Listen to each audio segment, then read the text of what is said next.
So I really want to extend a warm thank you and welcome to Jim Arrabito and his camera crew. Let's give him a warm welcome.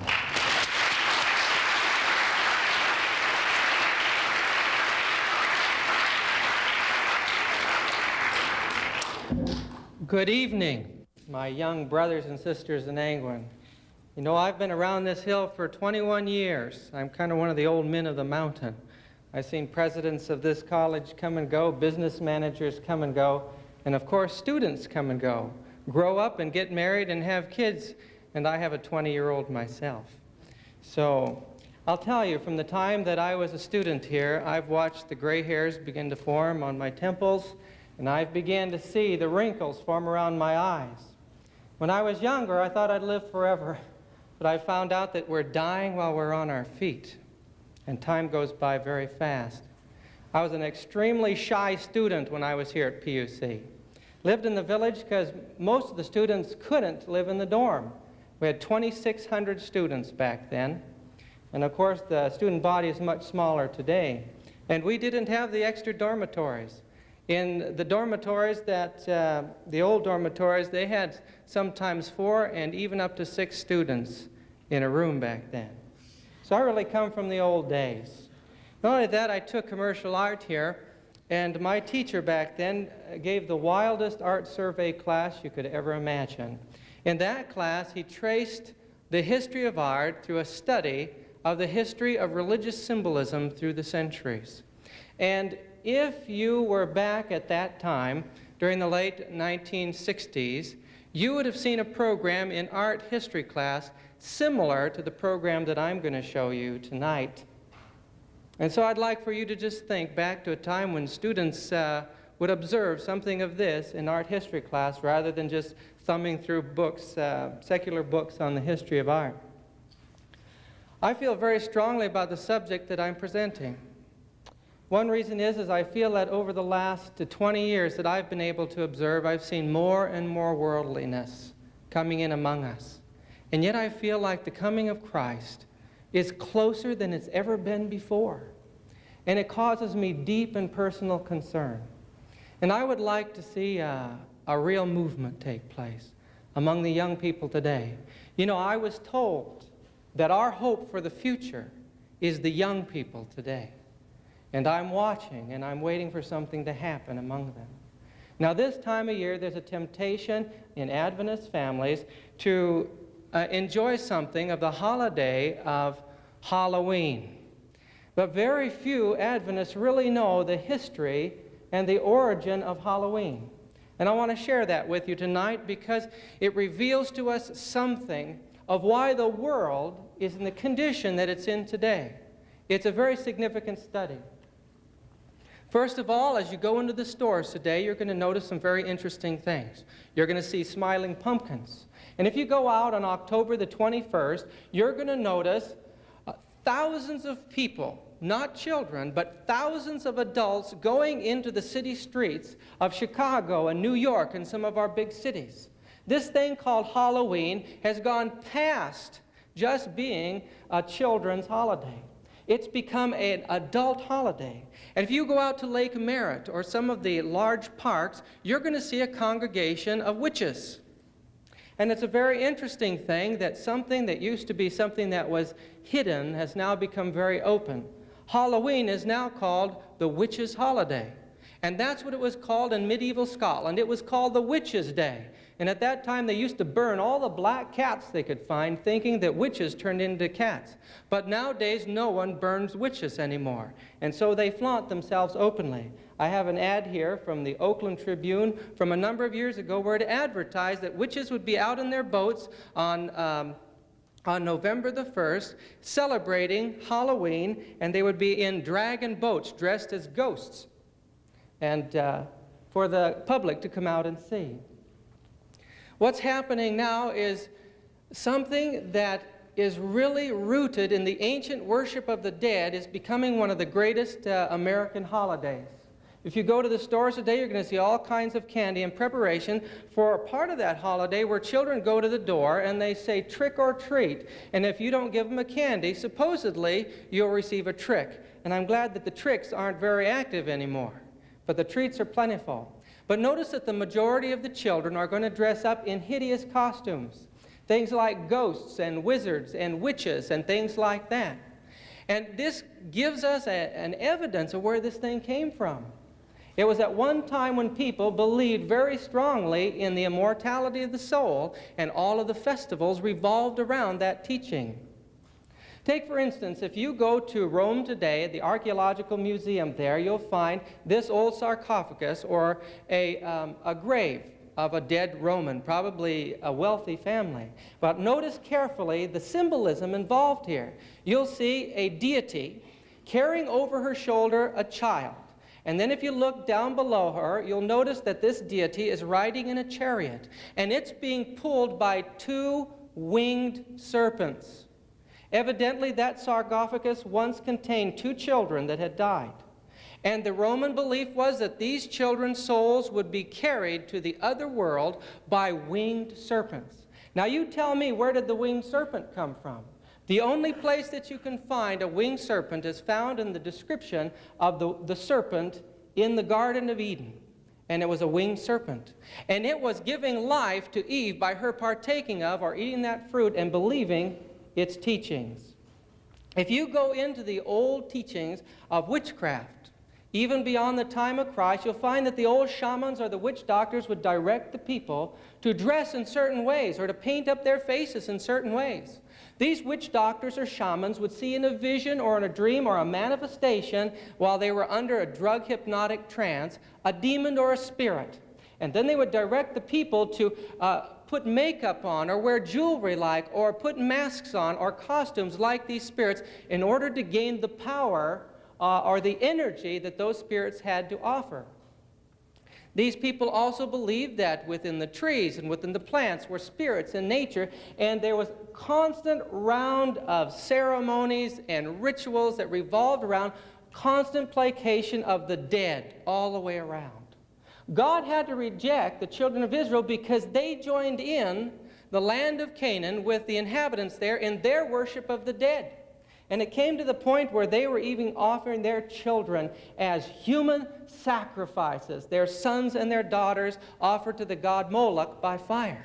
You see, it was an intrinsic part of ancient astrological worship that the sun had to be reclothed with life and energy and human flesh in order to start its approach into the new year again. And so around that time of year, as the sun began to slow down in its circle, human sacrifices became the order of the day.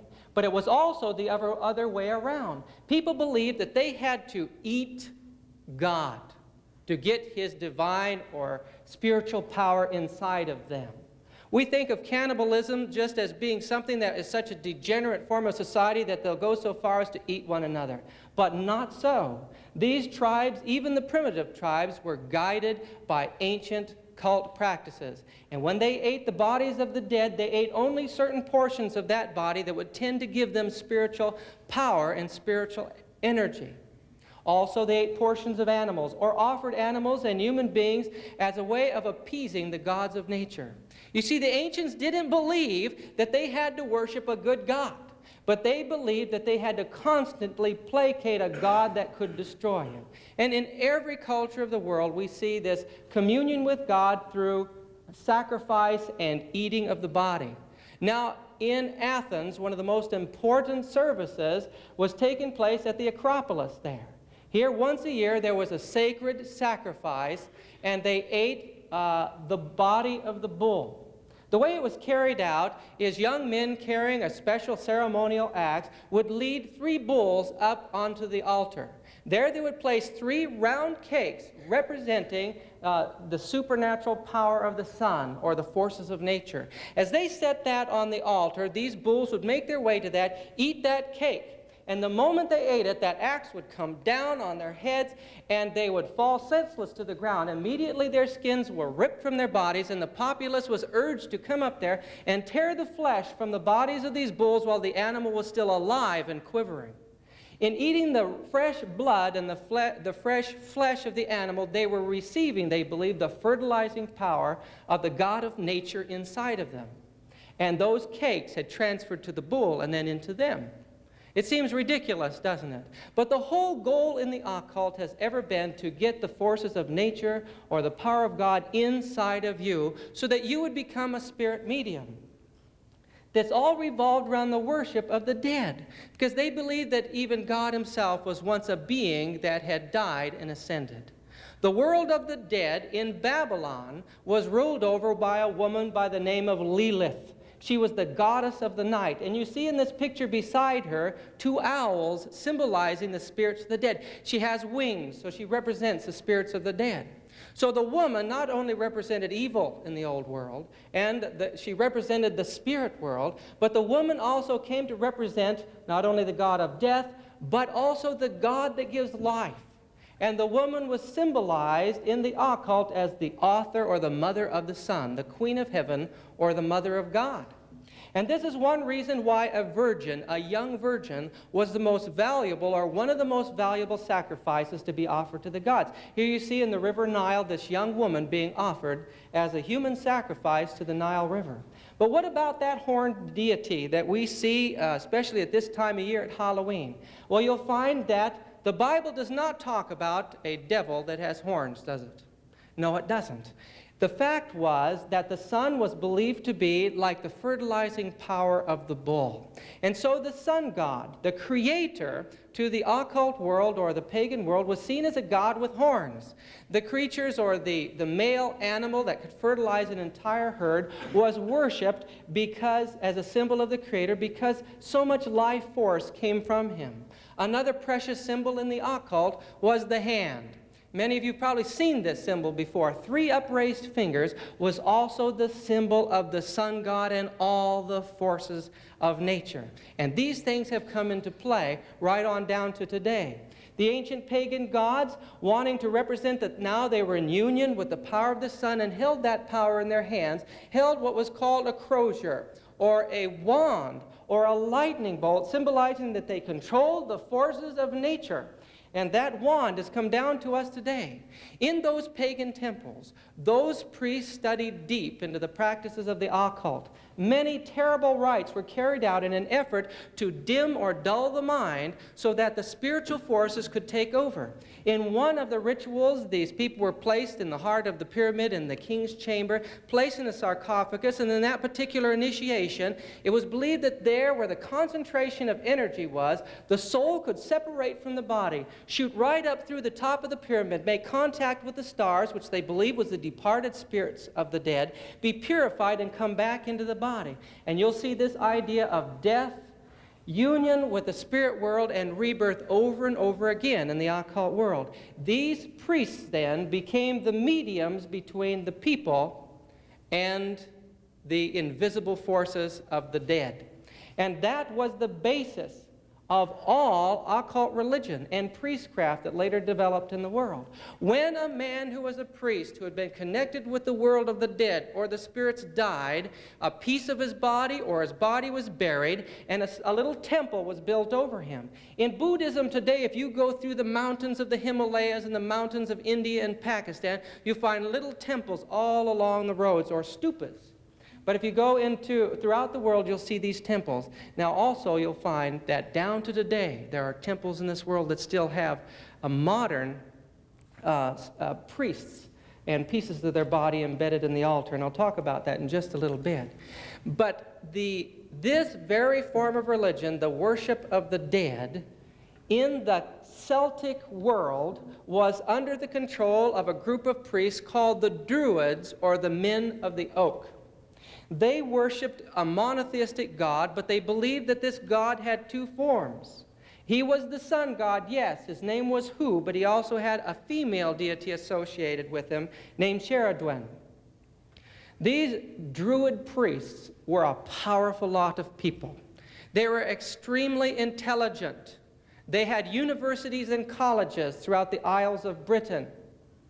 In their schools, they became poets and historians and great educators, and they kept the people under their control.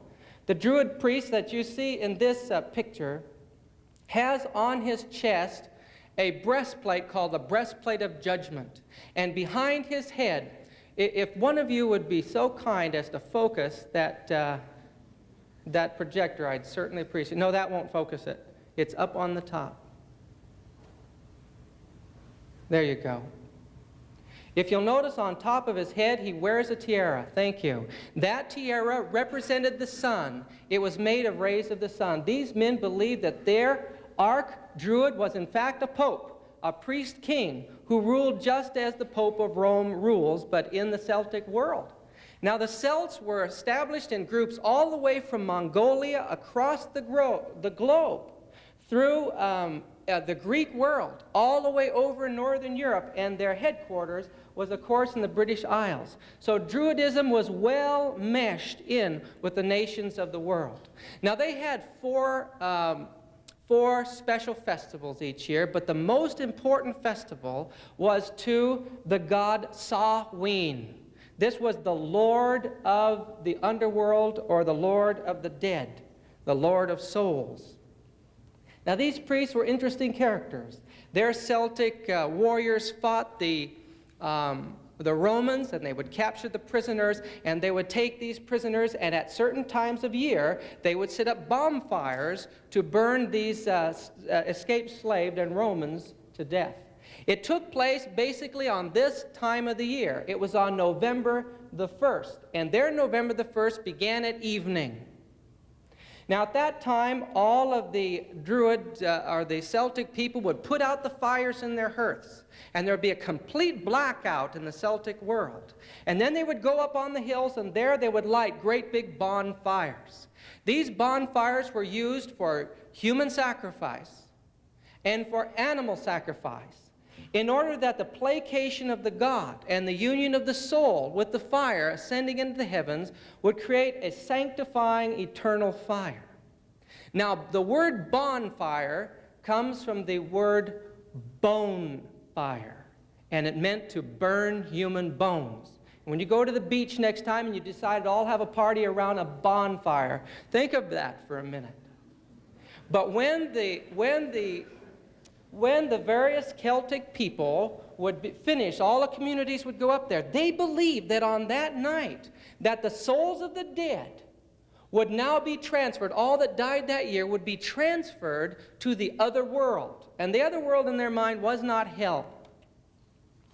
These people loved their dead ancestors and their dead relatives. That night, those bonfires were to aid them on their way to the other world. And when the fire died down in the morning, and they took coals from that, and they would put that in gouged out turnips and different types of fruits, beets, and they would carry those little lamps back down to their hearth and light their hearth again for the new year.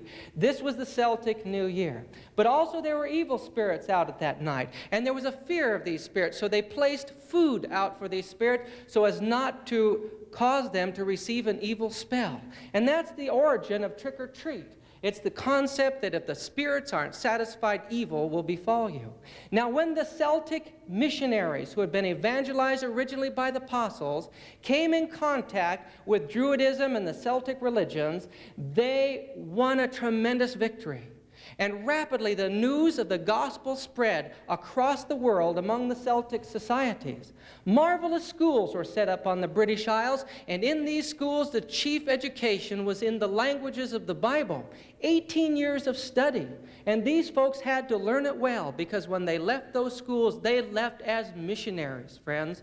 And they knew Hebrew and Greek and Latin. And some of these monks used up to 70 different alphabets for different purposes. It was a land of scholars and geniuses, and they banished Druidism. They banished it where they had an influence. But there were still centers of Celtic paganism. This picture here is a picture of the island of Iona that you read about in the Great Controversy.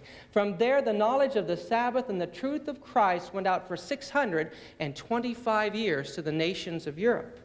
This early religion changed the Celtic world completely. And God raised up a champion for them at the time that the Roman Church and the Anglo-Saxons were trying to destroy them. This is in Glastonbury Tor in Wales. It's all that's left of King Arthur's castle today. God raised up Arthur, a tribal ruler, and he defeated the Anglo-Saxons in 12 successive battles. And during the time that he defended the Sabbath-keeping Celtic church, it was the greatest period of their growth. And just to show you something of the high culture that was developed because of the study of the Bible among the Celts, this book was found on one of their holy islands off the coast of Newcastle called Lindisfarne. It's called the Lindisfarne Gospels, and it's one of the most beautiful illuminated manuscripts that men have ever seen. And this manuscript here was found, originally they believe it was written on the island of Iona. It's called the Book of Kells. It's on display in Trinity College in Dublin. And this book here is the most beautiful manuscript that's ever been produced by human hands. And it was written in the old Itala version, which is the same as your King James Bible is today. Now, this map shows you the movements of the Celts. Can you see that the darker colored islands are the islands of Britain? And as you see the lines or the arrows coming down, you'll notice them coming right down and across Europe. In the 6th and 7th century, missionaries from Ireland and Wales came down across Europe. They built schools, colleges, every branch of knowledge known in their day was found in those libraries, and the greatest minds of Europe were educated in these schools. The Celts brought back civilization to Europe after degenerating into barbarism and laid the foundation for the Renaissance and the Reformation. We owe Western civilization to those Sabbath-keeping Celtic or British Christians. But there was another form of Christianity that was vying for the minds of the pagan world. It originated around the Mediterranean, especially in Alexandria, Egypt, in Rome. It was a union of paganism and Christianity, and it completely distorted the gospel to the nations. It taught that men united in their priestcraft with the supposedly supernatural initiations could become representatives of God on earth. And from the ranks of this priestcraft of a form of Gnosticism, we later called Catholicism, there arose men who claimed to be God himself on earth. Look at this quotation from the book by St. Alphonsus de Liguori. The power of the priest is the power of the divine person, for the transubstantiation of the bread requires as much power as the creator of the world. Thus, the priest may be called the creator of his creator. Innocent III has written, "Indeed, it is not too much to say that in view of the sublimity of their offices, the priests are so many gods." These people actually believed that they had the right and the authority not only to destroy primitive Christianity and absorb it, but to go into the pagan world and absorb that and sanctify it. Look at this quotation. It says, "The Lord our God no longer reigns. He's resigned all power and authority to the Pope." That's Archbishop of Mainz. What blasphemy! We hold upon this earth the place of God Almighty, Pope Leo VIII. You'll see that again in the judgment, I'm sure. In the Fifth Lateran Council, addressing the Pope, Christopher Marcellus said, "For thou art the shepherd, thou art the physician, thou art the director, thou art the husbandman, finally thou art another God on earth." The amazing blindness of the Dark Ages. And you know how they eventually took over the Celtic world? Pope Gregory, or Gregory the Great, Gregory the First, in 601 announced to the missionaries of the Catholic Church that they were no longer to destroy anything that was pagan. If the pagans worshipped an idol or a tree, then the Catholic monks were to go in and sanctify it in the name of Christ and use it and absorb it into the church. In this way, many of the pagan gods were in fact sainted and are worshipped as saints in the church today, and many pagan rites have come into the church. Look at this quotation. This came from the 17th century, 1667. It says, "They allowed their proselyted Christians to commit idolatry by a subtle evasion, that of enjoining them to hide under their clothes an image of Jesus Christ, to which they teach them by mental reservation to direct those public adorations which they render the idol." So these people are actually still pagans, just using the name of Christ. And this was written in the 20th century about the way that the Roman Church works to take over her enemies, and it's the last phase. It says, forming an alliance with it, characterized by joining it, especially in circumstances leading it, the aims of her seeming surrender being to slow down, capture, and paralyze the enemy.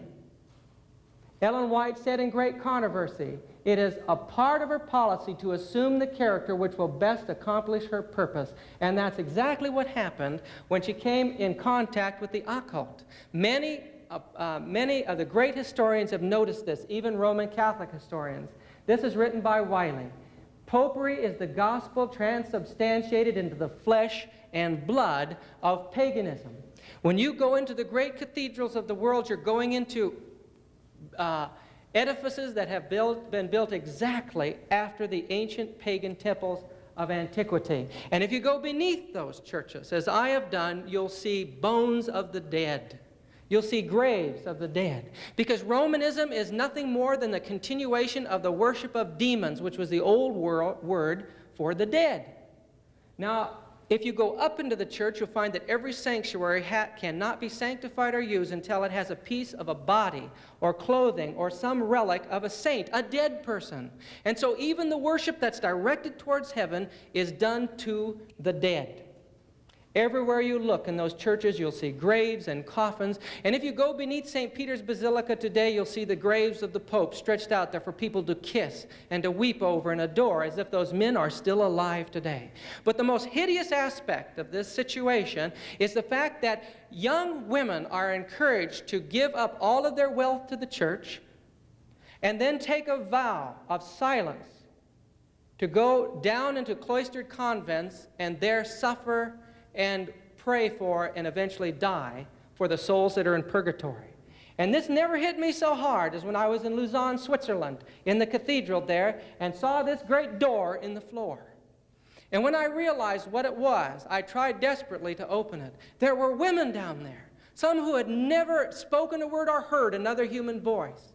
And those young ladies beneath the floor, many of them die atheists because their prayers are never answered. But there are thousands of young women today who are locked away in this satanic and dreadful system. Here you see a picture of two things. The picture on the top is a young lady touching the foot of Peter in St. Peter's Basilica. The picture below it is a picture of that foot as it has been kissed and kissed and kissed for 2,000 years. Until the toes are just worn off.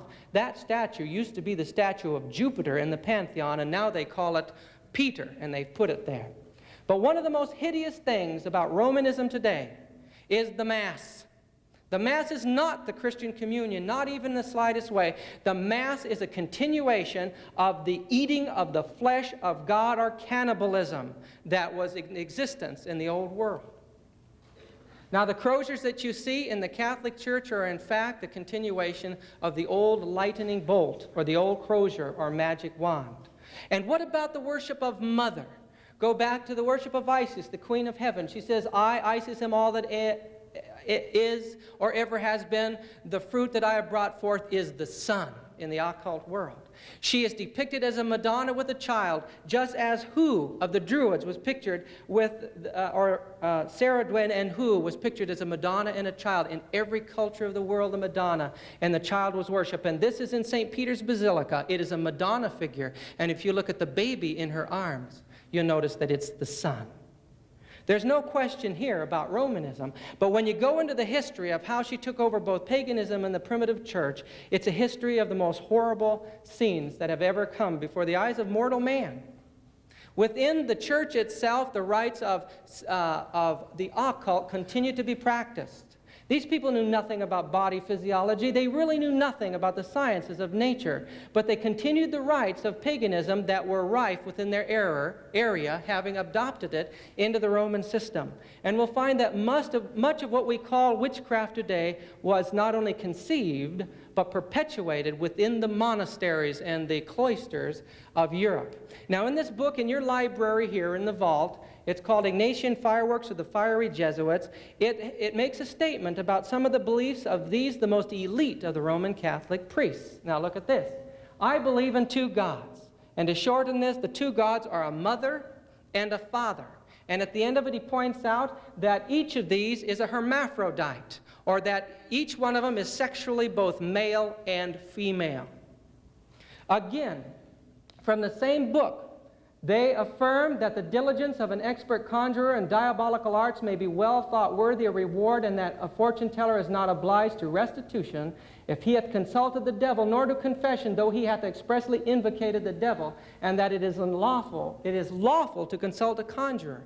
This indicates that the church was not against the diabolical arts, but only as they were exercised outside of her authority. The Pope claims to be God of heaven, earth, and hell, even to this day. Now, this is an early depiction of a Christian saint, and he is having a problem with the devil, but he overcame him by the magical powers of Mary. And you'll find that even today in the church, it is rife with miracles and magic and ancient rites that came from pagan idolatry. For example, one area of the church, one of the most elite orders in history, was the Knights Templars. They were there to protect the pilgrims into the Middle East. While they were in the Middle East, they came in contact with the conjurers and the magicians of that part of the world and united the religion of Catholicism in that part of the world with the religion of the occult Kabbalah of the Jews in the Arab Empire. Now, this formed a religion secretly in the Knights Templars, where they adopted the dualism of the East, that God is both good and evil. And this is the image that the Knights Templars in the Roman Catholic Church kissed as they broke the cross and threw it across the floor. It laid a foundation for modern witchcraft today, and I'll tell you why. And I'm going to get back to Halloween. Give me a break here. Give me a chance. This image is a hermaphrodite deity. It was created not so much by paganism, but by the Templars of Romanism. It was called the goat of the Baphomet. Now, when they were persecuted in the 13th century because the church wanted the wealth that the Templars had developed, they fled into, of all places, Scotland. And there they merged their interests with the Druidic priests and the inoperative Masonry, and formed what we know of today as Masonry. It was originally a Roman Catholic institution. It has always been used by them. The highest orders were formed by the Jesuit priests of Rome. But look at this one here. This is another example of the human of paganism and Catholicism. Voodoo today is a very interesting phenomenon. Many, if not most of these people are Roman Catholics. And in the evening, they carry out their occult practices. It is a union between Catholicism and paganism. And the word voodoo comes from the word Waldense, which is the Italian word for the people of the valleys. In French, they were called the Vaudois. And from the word Vaudois, the Roman Church placed upon these people the word voodoo. And those Vaudois, Albigenses, and Waldenses were Sabbath-keeping Christians. Now I've given you a little background in Catholicism and shown you that there is a harmony between paganism and Christianity, and this is its plan for taking over the world. But when they came in contact with the Celts, then they took that religion of the Druids, the Druidic priestesses, which were women that were hired for oracles foretelling the future, were sent away from society. The Druid priests were kicked out of society, and these men were considered to, and women were considered to be the witches and the warlocks and the wizards. And the hell, the Roman hell, the Roman Catholic hell, was then superimposed over the other world of the Celtic religion. The idea of the gods of the spirits of nature weren't done away with in the Roman Church, but they were belittled to the place of fairies and leprechauns and pukas in the Celtic system. But what about the dead relatives, the ancestor worship in the saints? Well, the Roman Church wanted to do away with the worship of Samhain on November the 1st. And so they developed a new day of festival that was called All Hallows Day. The word hallows means sanctified, and it means All Saints' Day. And today, Halloween has been sanctified and is All Saints' Day in the Roman Catholic system. And they believe that on that day, that the Catholics are to honor all those who are dead, who have gone to heaven as saints, and pray to them. But the Celtic populace was not happy with this, and they wanted something closer to their former religion. So the church, again, in order to absorb the Celtic religion, created another holiday and called it All Souls' Day. And on that day, then the people are to pray for the souls of those who are in hell.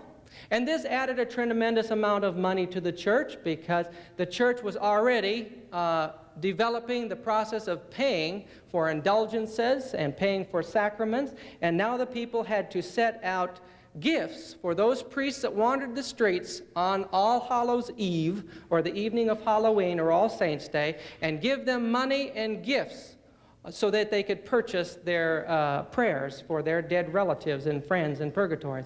The power of the Roman Church was in the concept of hell, and only the priest could be the minister of that. And the lighting of candles and the lighting of these lamps is symbolic of the spirits of the dead. Take, for instance, the Catholic Celtic story of how the jack-o'-lantern came into existence. There was once a man named Jack, says the Roman Catholic story, who made a pact with the devil to become the master of masters in the art of being a blacksmith. Because of his pride, Jesus and Peter came and visited him. And they tried to dissuade him from this pact, but he paid no attention to him, and Peter gave him 3 wishes, hoping he would wish the right wish. Well, he said, if I trick someone into a tree, I want him to stay there. If I trick that person into a chair, I want him to stay there. If I trick him into my purse, he has to stay there. When the devil came back after the 7 years that was determined on the pact for his soul, we find that he was tricked by Jack into the tree, and then into the chair, and then into his purse, and only allowed to be released on promise Jack would get another 7 years. This happened 3 times until the devil was scared to death of Jack and went back to hell. When Jack died, he supposedly went to heaven. But Peter said, no, you didn't choose heaven in your 3 wishes. Get out of here. You can't go into heaven. So Jack goes down to the other place. And while he's down there, the devil sees him coming and is scared to death of Jack. So he starts to have the demons lock up all the doors of hell to keep Jack out of it. But Jack was munching on a turnip about that time, one of the favorite foods about this time of year, you see. And just before he went, he scooped up a coal from hell. Some say it was flung at him from the devil, but you know, without being there, you don't know the truth of these stories. And he put it in his turnip. And he carried that turnip with him, and he wanders the world today with his jack-o'-lantern. Now, in America, it became a pumpkin. But the fact is that that smiling jack-o'-lantern is a spirit of the dead and part of the ancient worship of the dead, and Jack is waiting for that judgment day. But where did witches come from, friends? And this is the most solemn part of this. Many people teach that witchcraft didn't arise until the middle of the Dark Ages or the Middle Ages. Who were they? Well, some say they were just young ladies that were good in the arts of herbs and potions, and as they grew older, they carried out magical rites that were traditional among their cultures, and they would get paid by the families in a community to carry out these services, everything from making love potions and getting people together to various healing things. But the Roman Church wanted to do away with all alternative practitioners to her own priests, and these people were outlawed in society. The aura of witchcraft hung over Europe supposedly for many years, but in the 13th century, with the establishment of the Inquisition, something else took place. At that time, God's people, those people who observed the true Sabbath, who hallowed Christ as the only mediator between God and man, and who believed in the entire Bible, were spreading so rapidly through Europe that they could not be stopped. It was at this time that the Inquisition was set up, and I want to tell you some horrible things took place. These people who loved the Word of God and separated from society in order to worship Him in the way that they felt the Bible dictated they were branded as witches, wizards, warlocks, and worshipers of Satan. And because they met in a cave or in a dell or in the mountains, it was considered that they were carrying out witchcraft Sabbaths. And so this place, Carcassonne, in southern France, which was established for the destruction of the primitive church, carried out a systematic work of torture to force confessions out of these people to make it appear that they really believed these things. These were all written down and have become historical records. The Inquisition was a terrible engine of brainwashing, not only on the people who were tortured and forced into confessions, but on the populace outside, and has left a coloring over the whole Middle Ages. In this way, it was made to appear that the Bible-believing people offered their own children as human sacrifices and carried out terrible rites before the devil. This beautiful picture of a cave scene shows the papal soldiers under the Duke of Savoy coming in and destroying a worship service among these Bible-believing Christians. But the most horrible record of all is here. This is Albi, the beautiful city in southern France that the Waldenses were named after in that part of the world. Albigenses. The Albigenses were the object of the greatest Roman Catholic crusade, and around this city, Béziers, in southern France, 1,000,000 of them were destroyed. Some escaped. Some tried desperately to hold out, and they held out to the last here in Montségur, south of Toulouse, until every last one of them was taken by the papal soldiers and tortured to death. That was the lot of God's people. And this is the history that God is telling us that we are to study, because we are to face this history in the near future. Satanism today is a hybrid of Roman Catholicism. She is the mother of harlots and abominations of the earth. Today, thousands and thousands are going into the occult so fast. They don't know about Jesus. They don't know about the power to live a happy and full life. And they're looking for spiritual fulfillment in the occult. Little children are being raised up for the purpose only, many times, of bloodletting and being used as human sacrifices. Little children are being forced to eat the bodies of their playmates that they have been forced to kill. Friends, we have little idea of what's going on behind the scenes. There's almost 4 million children disappeared in this country, and a large number of them have been taken away for human sacrifice. I was watching a panel discussion on this once, and they asked the special force policeman, how common is this today? He says it's on every street. It's in every town. He says it's everywhere today. It's the fastest growing movement. I'll tell you, Halloween is no innocent celebration, friends. This book written, Trip into the Supernatural, was written by a man by the name of Montague. His name was Roger Montague, and he tells us of the elite system behind all witchcraft and Satanism. It is the worship of Satan himself as a beautiful being, and there was a picture on the wall in the worship room, and he was a beautiful being, not the horn god that was created by Catholicism, but a beautiful being. And he was so happy that the people today are deceived in the horned hoof theory, which took place through the Roman Church, because it is necessary that people do not take demons and the devil seriously in the world, so that the demon worshipers can rule this world in the decades to come.